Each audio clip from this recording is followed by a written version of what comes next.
Hey, a quick heads up before we start. The next cohort for the Strategic Leadership Accelerator is open right now, and spots are filling up. If you're ready to stop being stuck in the weeds and start leading at a higher level, stick around after the episode. A lot of people know that shifting out of doership and into leadership requires a change of identity. What they don't know is it requires a leap, and you're going to find out why right now. Welcome to Leadership Mindset 2.0. Practical neuroscience and psychology to transform you from a tactical doer into a strategic leader. Here is your host, former social entrepreneur of the year and coach to some of the world's top executives, R. Michael Anderson. Welcome to a special episode on changing identity.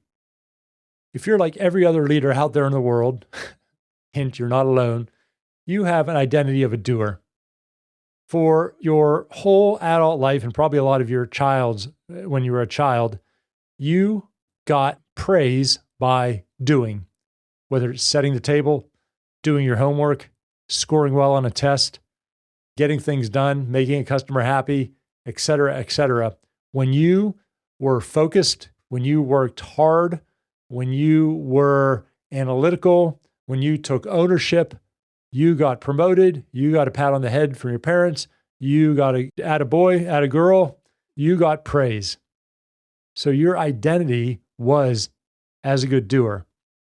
And look, if you're listening to this, you are either a leader or going to be a leader or a senior leader. So you've probably been doing this for a long time, very, very good, because that's who gets promoted are the people that are good doers. And if you're like, again, pretty much every other leader in the world, you are starting to realize that they don't need me to lead so much. I don't need to jump in and do everything. But then you realize it, and then you're like, but what do I do? And part of you knows, but part of you feels that that's very foreign to you. So you realize that you need to shift. And I just got off a really deep call with a senior executive. And I'm like, I'm going to do a podcast right now and talk about this, because what happens is when we realize this, we look to see how we can shift our current identity to be more like the identity of where we want to go. And so we start moving incrementally, and it doesn't work. You may move inch by inch by inch, but you know what? You need to move a mile. And shifting identities, it's not shifting identities. It's not like changing one little thing here or there. It's like you're on a trapeze. You're on one bar and you're swinging. You need to get to the other bar. So what you don't do is you don't incrementally go from one bar to the other bar. You let go of the bar that's supporting you. You have this time, this gap when you're not connected to anything safe. And then you have the trust in yourself to grab the other bar. You need to make an identity leap. If not, you're just going to be stuck reading blogs, here's 3 ways to be more strategic. Here are 5 things you got to do. You're going to read another book, and it's going to move you, again, 3 more inches when you got a couple thousand feet that you need to go. And it's not easy. And it takes courage, but that's what you need to do. Because this is a wholesale change of who you are. You have to change your core wiring to become a senior leader, a high-level, effective senior leader. Because up until now, everything's been about doing, and you have to let all that go and retrain the core of how your brain works. Nothing like giving you the hard news right here today, is there? There's so much I want to tell you here. So the funny thing is, as we get older, we get more risk averse. It's an identity issue. I might have told this story before on the podcast, but I have a VP of sales who is a coaching client, and we were in the middle of a session. He goes, "Oh my God, I used to be so fearless. Even just 10 years ago, I would do this. I wouldn't care what people think. I would do this. I wouldn't care what people think. But now, I get anxiety about just normal, everyday things." Yes, he does. And a lot of us do, because We have formed this identity of a successful person, and we don't want to break that identity. Meaning, here, me, Michael, I've created this identity of somebody who people look up to, people respect, that's successful. And remember, what our ego does is not always rational or makes sense. And so what happens, I'm like, oh my gosh, I don't want to do that, because what if I fail? Then people won't see me as successful. People won't respect me. I won't be part of the crew, but one of the cool people, one of the smart people, etc. So the more successful I get, the less risks I'm going to take. That happens time after time. The thing is, now that you are hitting a senior leader, you're scaling your business to where you have to let go of things, that control is so nice and safe. And you know what? The ego hates freaking change, especially identity level change, because the ego is there to keep you safe. And the ego hates anything that it doesn't know or understand or hasn't done before. So it's going to fight. It's going to fight. Probably even listening to this podcast, you'll probably have real subtle thoughts that your ego is trying to tell you why I'm wrong. But I'm not wrong.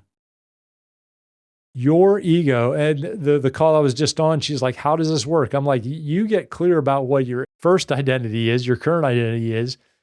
You get clear about what you want your identity to be, and then you rewire yourself. But that takes courage. It takes courage to let go of what has been making you successful, literally, probably in a way, your whole life. There's another version of us needs to show up, and this version is the identity. I'm going to give you, I try not to do too many sports metaphors here, but if you know who Michael Jordan and Kobe Bryant are, they're two of the best basketball players ever.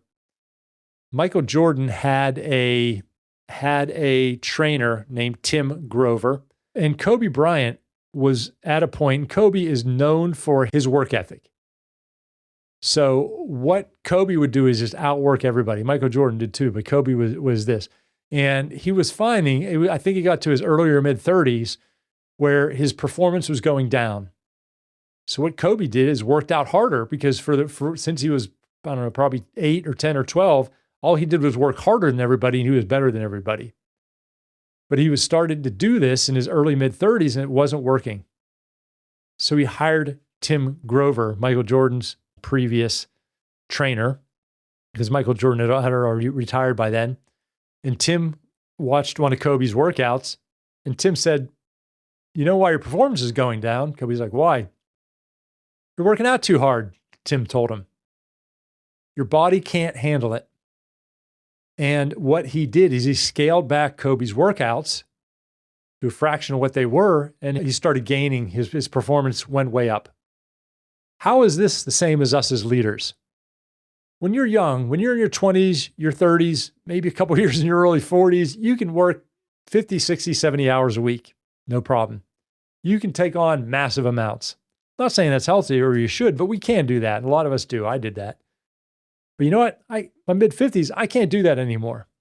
But they don't need me to do that anymore. They need me to be wise. They need you to be strategic. They need you to bring your business acumen. They don't need you to do every little thing. And that's the shift you have to make into that identity.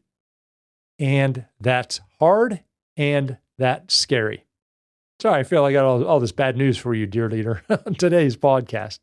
And because if you don't do this, make this identity shift, you still might get that promotion. You still might scale your business, but then it's even worse.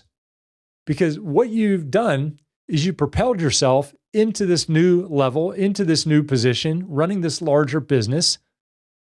But now you don't have the identity to be successful there.